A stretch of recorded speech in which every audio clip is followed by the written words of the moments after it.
안녕하세요. 노부장입니다. 오늘 만들어 볼 동영상의 내용은 아파트에 있는 실외 놀이터에서 그 외부에 아이들이 놀러 왔을 때 가끔 트러블이 일어나죠. 그 입주민들이 우리 아파트에 있는 놀이터는 아파트 입주민들의 자녀들만을 대상으로 한다. 이렇게 해서 그 쫓아낸다고 해서 한번 뉴스화도 되고 이제 사회 문제가 된 적이 있습니다. 그것에 대한 내용을 한번 이제 검토를 해 보려고 그러는데요.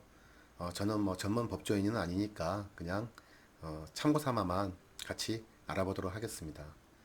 우선 아파트에 있는 놀이터는 그 관련 법에 의해서 정의가 되어 있습니다. 자, 주택법인데요. 주택법은 아파트를 짓는다면 이 주택법에 의해서 짓는다고 생각하시면 될 것 같습니다. 거기에 그 주택법 제2조에 보시면 제2조의 그 정의가 나오는데요. 이 정의에 쭉 내려가시면 그 14호를 보시면 14호에 복리시설이란 주택 단지의 입주자 등의 생활 복리를 위한 다음 강목의 공동시설을 말한다 되어 있고, 여기에 어린이 놀이터와 근린생활시설, 유치원, 주민운동시설, 경로당이 포함되어 있죠. 여기서는 약간 명확치가 않은 게 주택단지의 입주자 등이라고 그랬습니다. 등이니까 뭐 어디까지 포함될지는 잘 모르죠. 예를 들면 근린생활시설 같은 것들은 단순히 주택단지의 입주자만을 위한 시설은 아닙니다. 외부인도 들어가서 근린생활시설에 있는 편의점에서 물건을 살 수 있죠. 자, 주택 건설 기준 등에 관한 규정이라는 내용입니다. 이것은 그 주택법에 따라서 건물을 아파트를 지을 때 어떤 식으로 지어야 되는지에 대한 내용들을 담고 있습니다. 자, 여기서 이제 제2조 정의를 보시면 용어의 정의는 다음과 같다 이래놓고, 자, 3호입니다. 주민공동시설이란 해당 공동주택의 거주자가, 여기서는 거주자만을 말하고 있습니다. 공동으로 사용하거나 거주자의 생활을 지원하는 시설로서 다음 강목의 시설을 말한다. 그리고 경로당, 어린이 놀이터, 어린이집, 주민운동시설, 도서실, 주민교육시설, 청소년 수련시설, 주민휴게시설, 독서실, 입주자 집회소, 공용취사장, 공용세탁실, 그리고 뭐 기타 이렇게 되어 있습니다. 여기서 이제 기타는 전부를 말하는 건 아니고요. 기타는 여기 밑에 있네요. 기타. 그 위에는 사회복지시설 이렇게 되어 있고요.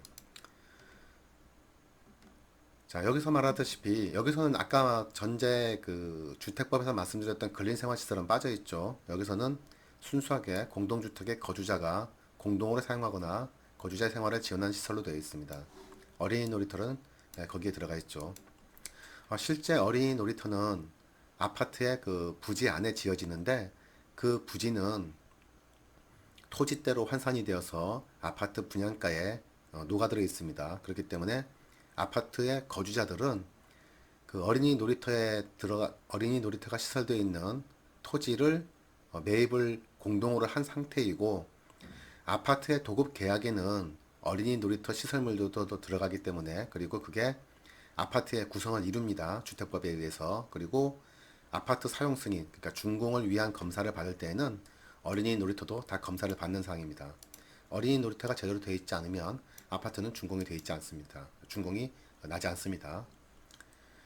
그렇기 때문에 실제적으로 이런 사실관계만을 따져보자면 어린이 놀이터는 공용시설이긴 한데 입주자들만의 공용시설로 보는 것이 타당하지 않은가 싶습니다. 실제 그 다른 법령을 한번 볼게요. 여기서는 이게 무슨 법령이냐 그러면은 어린이 놀이시설 안전관리법입니다. 약칭 어린이 놀이시설법인데요. 이 법에서는 어린이들이 안전하고 편안하게 놀이기구를 사용할 수 있도록 설치, 유지, 보수 등에 관한 기본적인 사항을 정하고, 이를 담당하는 행정기관의 역할과 책무를 정하여 어린이 놀이시설의 효율적인 안전관리 체계를 구축한다 이렇게 되어 있습니다. 여기 21절로 보시면은 보험 가입 조항이 있습니다.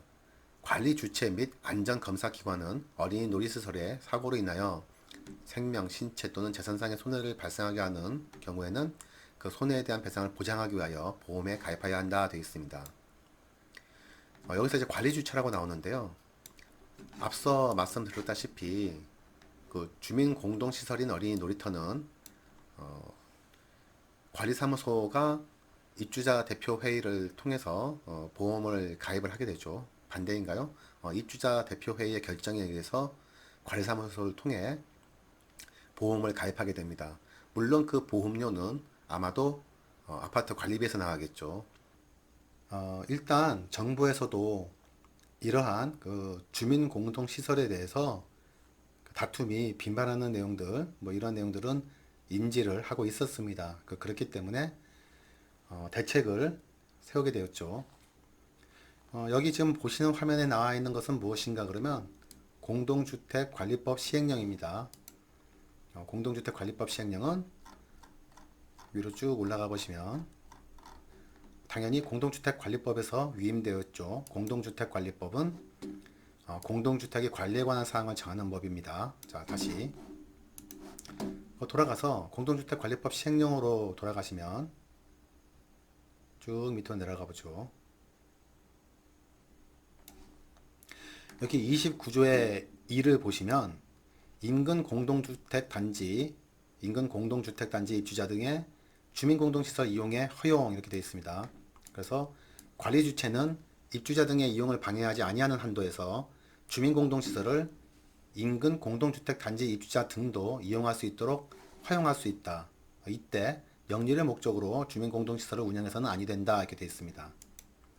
그리고 관리 주체가 주민공동시설을 개방할 때는 자, 다음 각호의 구분에 따른 절차를 거쳐야 한다 이렇게 되어 있습니다. 내용을 보죠. 주택법에 따른 사업계획 승인을 받아 건설한 공동주택, 흔히 말하는 분양주택을 말합니다. 분양아파트. 자, 다음 각목에 어느 하나에 해당되는 방법으로 제한하고 과반의 범위에서 관리규약으로 정하는 비율 이상의 입주자 등의 동의를 받을 것 이랬습니다. 그러니까 여기에 가와 나에서 정한 바대로 가목과 나목에서 말하는 것처럼 제한하고 최저 과반 이상의 동의를 얻으면 가능하다고 볼 수 있겠죠. 제한은 입주자 대표회의가 의결하거나 입주자 등 10분의 1 이상의 요청을 통해서 제한할 수 있고 과반의 범위에서 관리규약으로 정하는 비율 이상의 입주자 등의 동의를 받은 경우에 가능합니다. 이 밑에 보시면 주택법에 따른 사업계획 승인에 받아 건설한 건설 임대주택 이랬습니다. 이거는 이제 임대주택이죠. 임대주택의 경우에는 임대사업자의 요청 또는 임차인 10분의 1 이상의 요청으로 통해서 제한하고 역시나 관리규약으로 과반의 범위에서 관리규약으로 정하는 비율 이상의 임차인의 동의를 받을 것 이렇게 되어 있습니다. 더 밑에 가시면 건축법에 따른 건축허가를 받아 주택 외의 시설과 주택을 동일 건축물로 건축한 건축물의 경우 이것은 주상복합을 말합니다.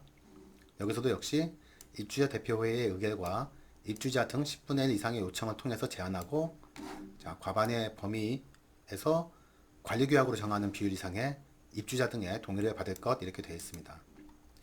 저는 약간 이거는 그렇게 큰 실효가 있을지는 잘 모르겠습니다. 왜 그러냐면은 좀 약간 의아한 부분이 일단 영리를 목적으로 주민공동시설을 운영해서는 아니 되기 때문에 일체 그 돈을 받을 수가 없겠죠. 그럼에도 불구하고 앞서 말씀드렸던 어떤 보험이라든가 시설물, 유지보수 뭐 이런 것들에 대한 비용들은 입주민들이 다 관리비에서 부담을 해야 됩니다.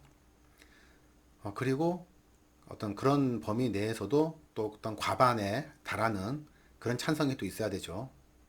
과연 이게 실질적으로 가능한 범위인지에 대해서는 저는 약간 회의적입니다. 물론 이제 이 법이 시행된 지가 좀 됐기 때문에 이 조항이 신설된 거는 2017년입니다. 2017년에 신설이 됐고 뭐 언제부터 이게 실행이 됐는지는 저 밑에 뭐 내려가서 봐야겠죠. 그러더라도 이미 실행은 되고 있을 텐데 과연 이 법에 따라 가지고 진행되는 아파트가 있을런지 저는 약간 좀 회의적이네요.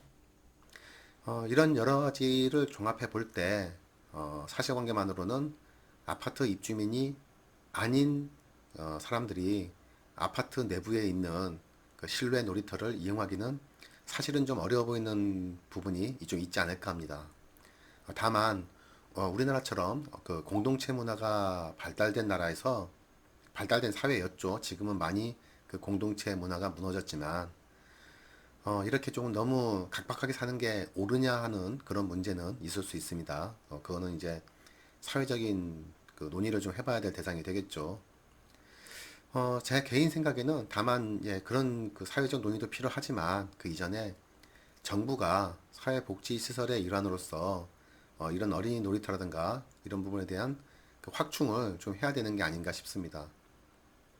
이것도 복지시설이고 그리고 그 요즘에 그 저출산 문제라든가 이런 것을 대비했을 때 보면은 아무래도 어린이들을 키우기 쉽게 하고 어린이들을 위해서 보다 그 많은 복지시설을 제공하는 것은 나라의 어떤 그 장래를 위해서도 꼭 필요한 일이 아닌가 싶은데요.